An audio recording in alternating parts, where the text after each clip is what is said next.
Assalamualaikum warahmatullahi wabarakatuh. Shalom, Om Swastiastu, Namo Buddhaya, salam kebajikan untuk kita semua. Selamat datang di podcast saya, podcast ASN Berakhlak. Perkenalkan, saya Muhammad Hendris Parli Rasma, Angkatan 28 Kelompok 2. Saya dari Unit Penempatan Kantor Pencarian dan Pertolongan kelas B Merauke. Di sini saya bersama senior saya. Silakan perkenalan diri, Bu.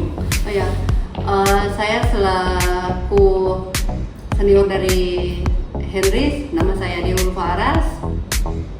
Saya bergabung di Basarnas, khususnya di Basarnas Merauke ini sejak tahun 2007 dengan jabatan Rescuer. Di posisi sekarang di posisi jenjang Rescuer Mahir. Baik, terima kasih Ibu. Selanjutnya podcast hari ini akan membahas tentang penerapan nilai-nilai ASN berakhlak. Menurut Ibu, apa sih ASN berakhlak itu? Kalau menurut saya, ASN berakhlak itu ASN yang mengerti atau memahami nilai-nilai orientasi pelayanan, kemudian memahami dia kompeten atau tidak, kemudian bagaimana hubungannya di dalam lingkup pekerjaannya, dia harmonis dengan rekan-rekan yang lain atau tidak, kemudian dia loyal atau tidak, dan ada beberapa poin yang lain lagi yang masuk ke dalam kriteria ASN berakhlak. Baik, selanjutnya masuk ke poin pertama, yaitu berorientasi pelayanan. Menurut Ibu, seperti apa sih penerapan dari berorientasi pelayanan dalam ruang lingkup Basarnas? Kalau menurut saya, berorientasi pelayanan dalam lingkup kerja kita ya di Basarnas itu bagaimana kita memberikan pelayanan kepada masyarakat ya, khususnya karena kita memang lingkup kerjanya adalah ke masyarakat. Bagaimana masyarakat puas dengan kinerja kita ya, dengan tugas pokok kita, tugas pokok dan fungsi kita sebagai ASN Basarnas atau sebagai insan dari Basarnas sendiri. Itu menurut saya secara garis besar. Oke, selanjutnya masuk ke poin kedua, yaitu kompeten. Menurut Ibu, bagaimana sih menjaga kompetensi atau skill konsisten yang Ibu kuasai sebagai rescuer?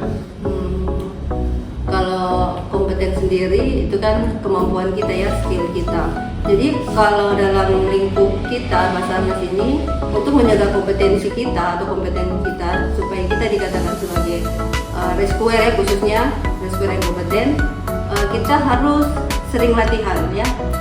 Jadi keseharian kita harus kita isi dengan latihan, kemudian latihan dan latihannya, karena tupoksi kita selain kita melaksanakan seperti siaga, dengan latihan itu bisa menambah ilmu kita, menggali terus apa yang kurang dalam diri kita, itu bisa meningkatkan kompeten kita di bidang pencarian dan pertolongan. Karena ilmu SAR itu kan luas ya, banyak.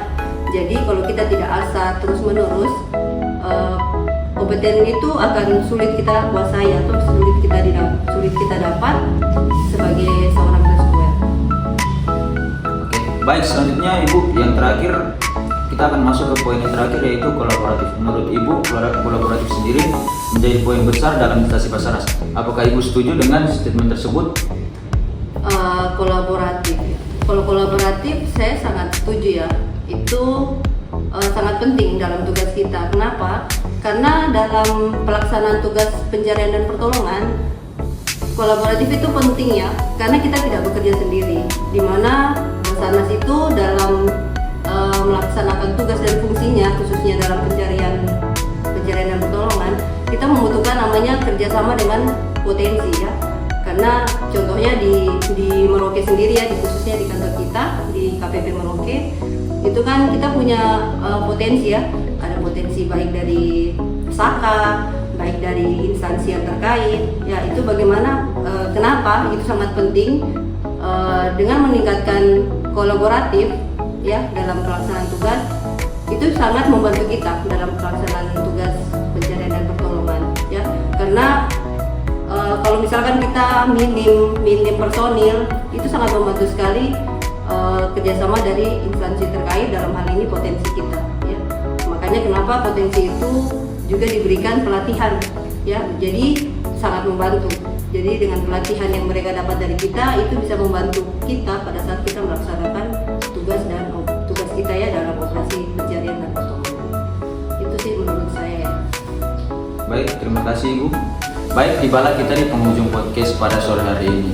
Baik, terima kasih sebelumnya Ibu. Untuk menutup podcast pada sore hari ini, adakah kesan dan pesan untuk kami para CSN Basarnas? Kalau pesan dan pesan, kalau pesannya kayaknya mungkin lebih ke pesan ya. Kalau ke pesan itu buat adik-adik CSN yang sedang mengikuti Lansar, pesan saya mengikuti kegiatan Lansar dengan baik, ya, jaga kesehatan, kemudian dalam pelaksanaan tugas harus lebih banyak belajar ya. Kemudian bagaimana kalian bersikap dalam keseharian kalian di kantor ya, bagaimana bersikap dengan senior, loyalitas kalian kepada atasan, kepada pimpinan, kemudian bagaimana bersikap yang baik ya, dalam artian harus menjaga sikap itu dari tutur kata, dari sikap kepada senior-senior di kantor. Nah, itu bisa memberikan nilai plus buat diri kalian, bahwa kalian sebagai junior ya, sebagai junior yang baru harus bisa menjaga